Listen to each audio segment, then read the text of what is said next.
The title of this talk is Address Space. Operating system provides an illusion that every process has its own dedicated address space, which we call virtual address space. A process is we are saying that it's a unit of isolation. This is one of the most important sentence in operating system context. Process is unit of isolation, but unit of isolation of what? It had three axes. First one is its own address space, and it has its own execution mode, and it maintains its own CPU usage status. Among these three topics, we're going to talk about the address space isolation. Process in Unix has its own address space. That is very, very important concept. A process address space, process needs an address space for it to be executed.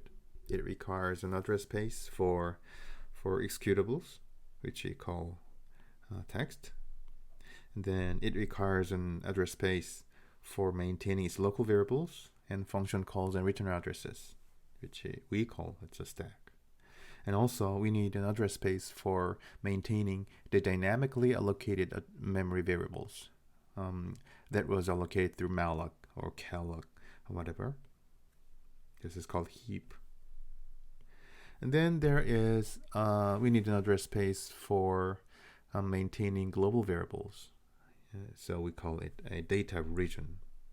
So basically, user's address space consists of 4 segments. The text segments is located at the very beginning of the virtual address space, starting from the lower part of address region. And then there comes address region for global data. And then there comes address region for dynamically allocated variables, which we call heap.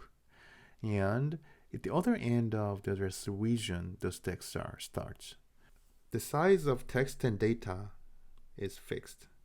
And heap grows in the order towards the existing address value. And stack grows downward. Means that stack grows as the address space decreases.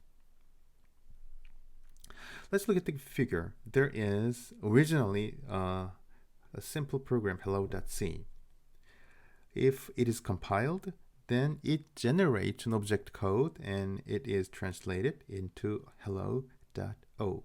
It usually contains O extension, and it is a binary executables corresponds to the address assembly code. And then there is a predefined library. Usually it is called libc, and it contains a binary code for predefined functions and procedures, such as printf or malloc, or all that other functions which we use frequently, but we have not defined in our code. So compiler links the object code and the library together and then creates a big executable files called a.out. So until this point, it is a program because it is not being executed and it is passive and dead entity and it resides on the disk. When you type a.out and return key, then operating system makes it alive. It brings the code to the memory, allocates a memory address space for stack, allocates a memory address space for heap and other segments. And it becomes alive. And this can be done by fork and exec, which we have studied in the earlier part of the course. However, then where is kernel? Operating system is a program, and it has an instruction to execute. And does it run as an independent process, or how can it be executed in our code?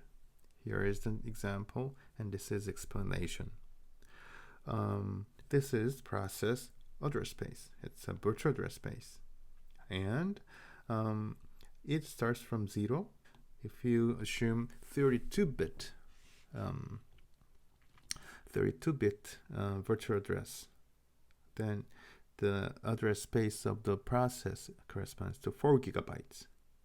So, so far, we have compiled hello.c and turns it to an object file. And then we link the object file with the library, which is libc. And then we have stored it on the disk.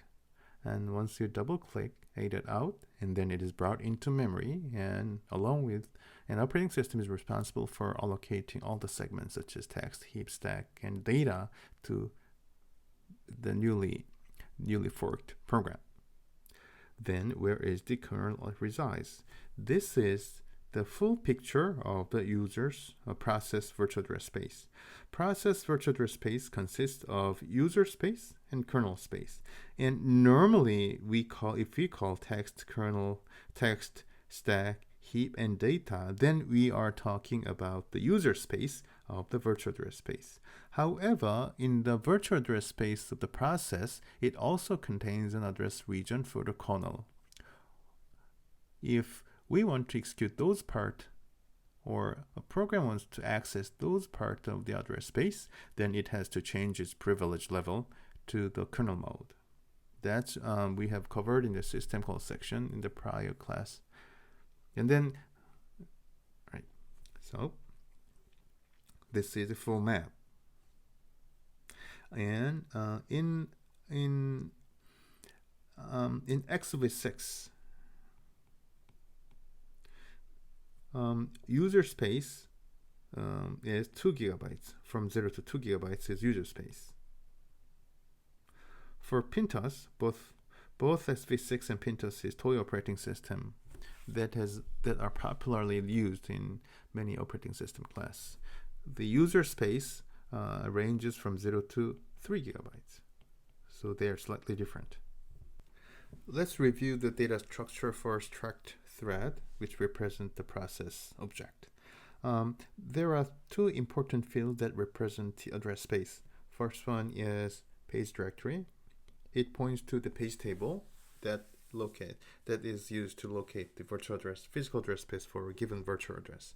The second one is stack. It contains the stack top address. Let's go to the next page. So in process object called struct thread is a unit of isolation, and the isolation unit is address space. So every process has its own address space, and what lies at the heart of that is page directory. And then there is a field that represents the current stack, and then there is a field that represents status. The status means there is a sleep status, and there is running, and there is ready. And also in Pintos, there is a state called dying. So thread is unification, and in thread there are registers, and there is stacks. So every thread has its own sets of registers and then stacks to save the local variables and function calling return addresses. This is a picture. Let's revisit the address space of the process.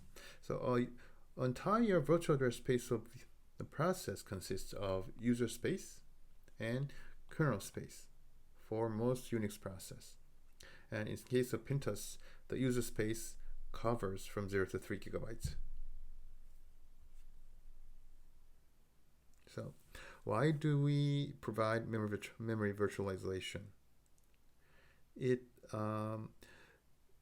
relieves the burden of worrying about the address space allocation from the user, and it makes the memory utilization much more efficient.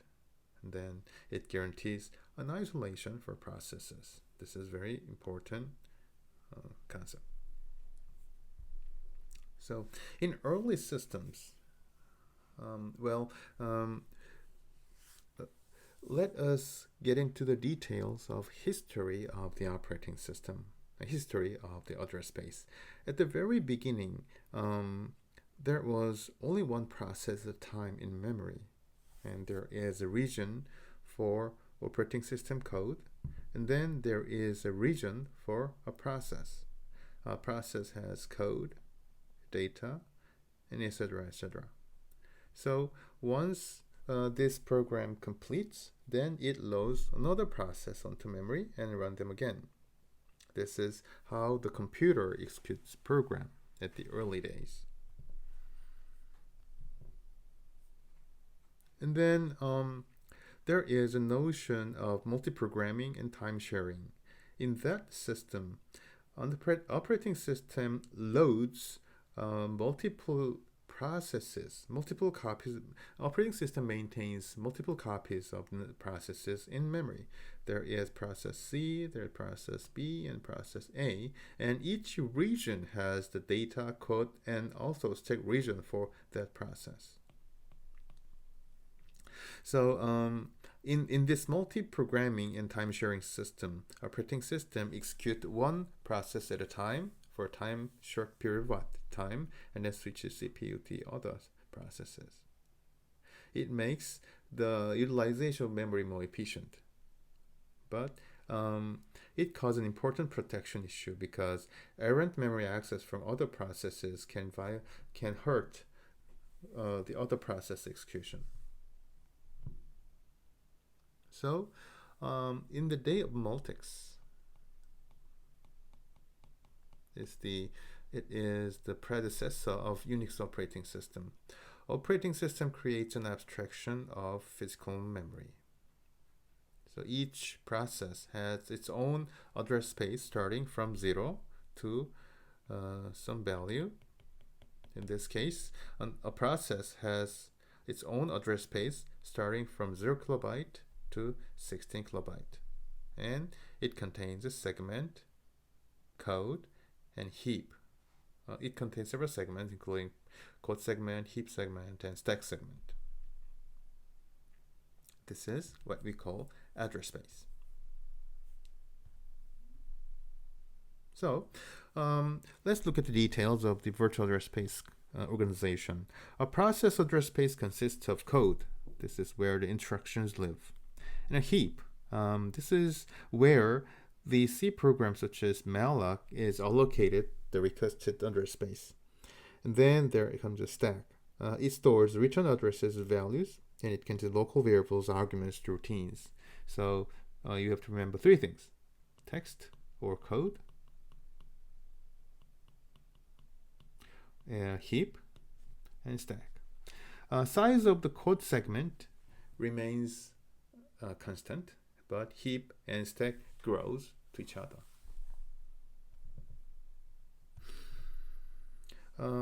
Let's run a simple program. This simple program makes printf, several printf calls, 1, 2, 3.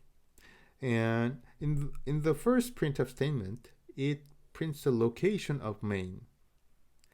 And then in the second printf, it allocates by malloc, it allocates 1 byte, and then it prints the location. And then it prints the location of first local variable in this program. So basically, in this program, we want to print out the location of codes, beginning location of stack segment, beginning location of code segment, and beginning location of heap segment. This is the output. So according to this location, a code starts at this address, and heap starts at this address, and stack starts at this address. So this is the organization of currently statement. And the result of these numbers are different from operating system to operating system.